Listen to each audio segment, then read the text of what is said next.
मैया आ गइल बाड़ी आ तरह तरह से भक्तगण स्वागत में जुट गइल बड़े। यही ना एगो भक्त अपना मेहरारू से कहत रे, का कहत रे कैसे कैसे कि अपना मोहलिया से निकल हरी सबके मम्मी। सूत गइल का मास्टर? अपना मोहलिया में से निकल हरी सबके मम्मी। अपना मोहलिया में से निकल हरी सबके मम्मी। खीरा थवा खड़ा भइल गौआ के आरी तैयारी कुछ पहिल नहीं। खीरा थवा खड़ा भइल गौआ के आरी तैयारी कुछ पहिल नहीं।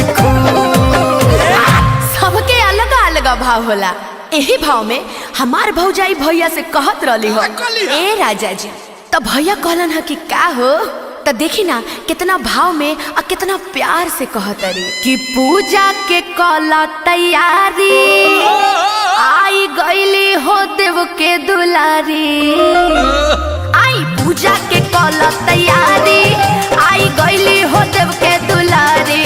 बेल कम करहो, बेल कम करहो, अइली क के सेरावा सवारी स्वागतम करहो। अइली क के सेरावा सवारी स्वागतम करहो। ए मास्टर, हमरा कहे के बा कि जितना लोग अपना सर में गमछा बंधले बा सब लोग एक बार खोल के लहरा दे और तनी बता दे कि मैया रानी कौना चीज पर झूला झूलेली, कौना चीज पर। एक लमर आजा कि झूमेली झूम झूम हरी हरी कोयल पंजाब व्यास। अरे जिया ब्यास। झूमेली झूम झूम हरी हरी नीनी। ताही पया गईले सात बहिले। पहला पुरवा झूमेला पतैया, पहला पुरवा झूमेला पतैया। झूलेली हो झूलेली झुलवा लगाई मोरी मैया। झूलेली झुलवा लगाई मोरी मैया। झूलेली झुलवा लगाई मोरी। एगो बात बताओ, ओ बड़ा से बोलो तारू, पूजा पाठ में जान तो बाड़ू जे का का लागेला? उसने क्या जानती? सब जानता ने दिया ढक्कन गाय के ऐसा ना चलता गा के बताओ।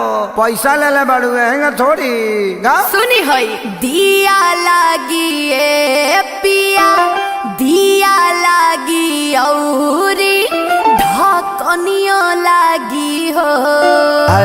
ए पिया काला सा के पनिया पा मैया जी के लौला की चननियो लागी हो। ए पिया काला सा के पनिया पा मैया जी के लौला की चननियो लागी हो। देखा ज्ञान तो तारा ढेरे कुछ बा, लेकिन पहले के पूजा में आजकल के पूजा में बड़ा अंतर हो गइल बा। हाँ। पहले के लोग पूजा करे मंदिर जाता लो, लेकिन आजकल के लड़की मंदिर के गेट पर सैंडल पहन के कहते रही हेलो दुर्गा माँ। औरी का मोबाइल ले तारी सो अब मुँह चोंगा लेखा बना के कहते रही कि मैं हूँ और ये मेरी माँ है और यहाँ पूजा हो रहा है। खैर छोड़ा, हमनी के का लेवे देवे के बा। आवा अरे खा जा ब्यास। अखिल सिखे सारी पकृपा महतारी बनैले हो रही हाना। तो जैसे अढ़ौलवा अपनैलू वैसे अपनैले हो रही हाना। तो जैसे अढ़ौलवा अपनैलू वैसे अपनैले हो रही हाना। श्याम आकाश विवेक जी पकृपा बनैले हो रही है ना। सुंदर म्यूजिक बनावा। जैसे अढ़ौलवा अपनैलू वैसे अपनैले हो रही है ना। जैसे अढ़ौलवा अपनैलू वैसे अपनैले हो रही है ना। छूट का तना मिलल।